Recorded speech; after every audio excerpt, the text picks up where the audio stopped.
Welcome to this Riffview for Sonic Generations, which was the original greatest hits before Sonic Mania. That'll be 10 rings for my services, please. Chemical Plant Zone is just nega Denmark with all this pollution, which is basically just Denmark but with a nice curly mustache, who chain smokes every second of every day.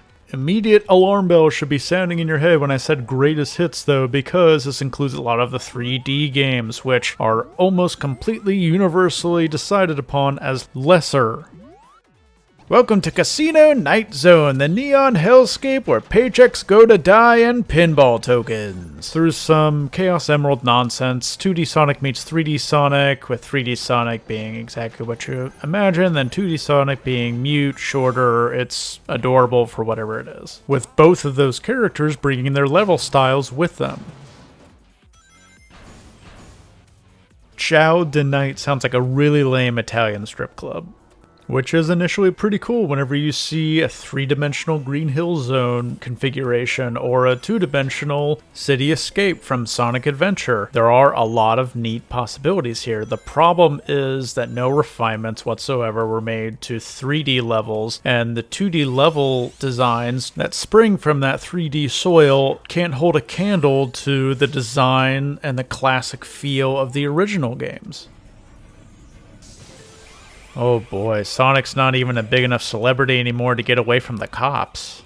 Well, you won't be infinite running through the level and then splashing into a endless void quite as often. You do just feel so much constriction on the shoulders of Sonic because every single level seems built around more slow, plodding gameplay, which has never been what Sonic was about, especially not in a museum format like this is. Sanctuary! And that's mainly what Sega doesn't seem to have really figured out quite by Generations, is that it's your content. You can curate it. You can limit out all the things that are iffy or don't have a rabid fan following. Sanctuary! There's enough of a museum aspect here for nerds like me who are just into the artwork or the music and whatnot to really get into, but beyond that, just another 3D Sonic game. Wow, look at the millions I owe the city and property damage climb right up.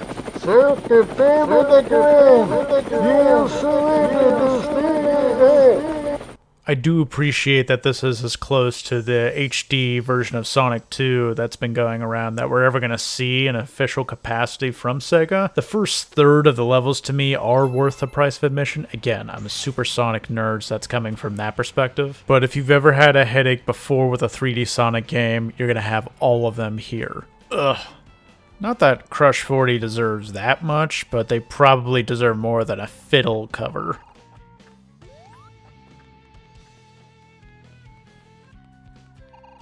Take a walk down nondescript crime alley, Sonic. It worked out fine for Batman. The only effort Sega seems to have made as far as concessions for those that are just sick and tired of the mistakes of the 3D era are Chow, like, cart power-ups, kind of, to where you can save yourself from falling down a hole one time. You can make it so that you have a little extra reserve of 10 rings whenever you lose all yours, plus just an extra life whenever you need one, all of which you pay for with currency that you can acquire that depends on how good you did in previous levels. So that's a nice inclusion that doesn't really trample on too many toes.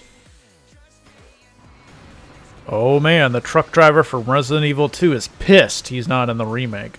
Both Red Rings and Chaos Emeralds are in the game. If you get all the Chaos Emeralds, you can get Super Secret Ending. If you get all the Red Rings, you unlock concept art, music, a whole bunch of trinkets and nerdy stuff. Now you can sit in your little bachelor pad on the far left-hand side of the game screen and just read. I imagine while Sonic smokes a pipe, he reads through all this. It gets me through the day. I'm not going back in! Yeah! On that level, I think Sonic Generations succeeds in a way that no other game since has. It's kind of the Super Smash Bros. For Wii U version of Sonic games up to that point, which was 2010. You have all the music, you have the vast majority of the characters. It's just nice to see everyone in one place. Even if I wish Sega did go a little bit further in the side stages, these little micro stages that offer bonuses or explanations or rescuing friends, etc. I really wish they made those a little bit more thematic and worthwhile. Sonic climbs the tallest tower he can, completely abandoning his hedgehog persona to become King Kong. And thus, when he fell, 'twas Sega that killed the beast. It's those extras that really do help Sonic Generations rise just above average for me. I'm giving it a 6 out of 10, and now that Sonic Mania is out, I don't really see a reason to come back. Tell Mary Jane I married her sister. That's all, that's it. Get out! And I'll see you on myggaming.com. Sonic love all around. Bye.